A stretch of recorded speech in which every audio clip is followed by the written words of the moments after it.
Hey, future me, this is a message for you. Hi, my name's Kos and welcome to the PaperThin Place. On this channel, we talk about what we think, how we think, and how that then impacts each other. We have conversations around communication, creativity, and culture. And sometimes we do that through the lenses of leadership, diversity, and art. And today I want to talk a little bit about kind of like my process and what I call the right to change my mind. Ages ago, as a creative person, you try lots of different things. And as I said before, some of those things work out, some of those things don't work out. But one of the things I did try was writing a blog. And one of the first articles I did write was, I wrote this article called I Write to Change My Mind. So in this process of I Write to Change My Mind, what I was trying to do was find a vehicle for me to process and deal with some of the questions that I have about a lot of different things. What I did and what I still do is I carry my phone around with me, and on that phone are little thoughts and ideas or little one-liners. Currently I have 752 separate notes or separate questions and thoughts about lots of ideas, and in amongst all those different notes there's a variety of things. Some of those are little inspirations or quotes or thoughts, questions, little ideas for projects. But the problem was that all of that sat in my brain and in my head, and it would be swirling about all the time. So the writing of articles wasn't the important thing. It was me finding regular times and spaces and places to process all these questions that I had about all these different things and all these different subjects. So again, I Write to Change My Mind was that process of me finding a way to process what was going on inside my head and finding a way of maybe advancing some of those questions or thoughts. Also, I guess the thing about putting something down in some shape or form, making it, creating it, is that it marks a moment in time. And I also wanted to be able to track the progression of my thinking and challenge it. As I was kind of putting these articles together, I would kind of, research stuff, kind of think about stuff, process stuff. And that in itself was this creative process of sifting through ideas.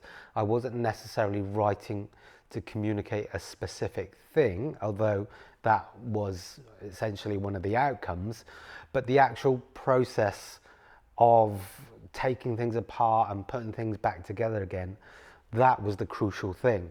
Now, obviously, this is not a blog. This is, whatever it is. But essentially, the process is pretty much the same. What I'm trying to do is collate stuff together, bring it all together, process it, and then kind of put it back out there. It's probably for me akin to, or like kind of writing a diary or writing a journal. And it's just trying to get things out in my head. It's trying to get and process the questions that I have about a lot of things and get them out to a discernible point. And that in and of itself, in that moment, is kind of what I think about something. Now, what I've realized over these last few weeks of trying to do this is that I've gotten a bit distracted. I've gotten a bit kind of drawn towards trying to do things that either please people or for likes, whatever that thing is. And it's a bit of a wake-up call, a bit of a kind of realization. I had a conversation with a creative friend who kind of just reminded me recently that, we engage in creative thinking and creative projects. You've got to love what you do. It's got to be personal and important to you. Yes, it's good to be aware of audiences and all that kind of like stuff, but at the same time, actually do it because you love it. Do it because it gives you something back in this kind of like creative interrogation and this creative process. And yes, the process of writing something as an article is different to making a video. But again, for me, it's just a different form. It's still a creative process, and it's still me trying to work out what I think, but just in a different media. In all of our thinking, we have these thoughts and ideas, and Sometimes we need to evolve what we think, but that means at the same time having a sense of humility about that, not being so egotistical in protecting one's own reputation. In a funny way also, I write to change my mind is about the right to change my mind. That actually I expect of myself that I should keep evolving my thinking, that what I thought before should continually evolve and grow as I evolve and grow, as I have questions and explore things more. You know, I want to be somebody who is changing their mind. I want to have conversations with people and be inspired and informed and challenged by perspectives and insights that aren't my own. And in fact, I need that to grow as an individual. I need opinions that aren't my own.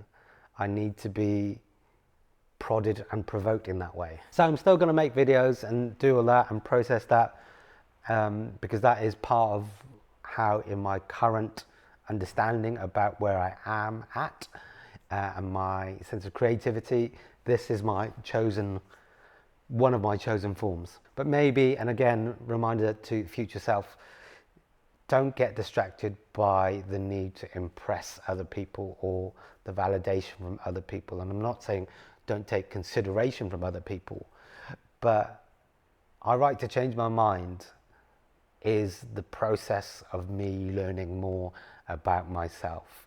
So future self, stay on track, stay true to why you started doing all this stuff.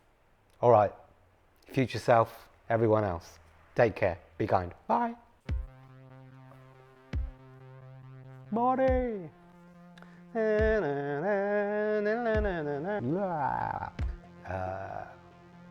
other people thumbs it.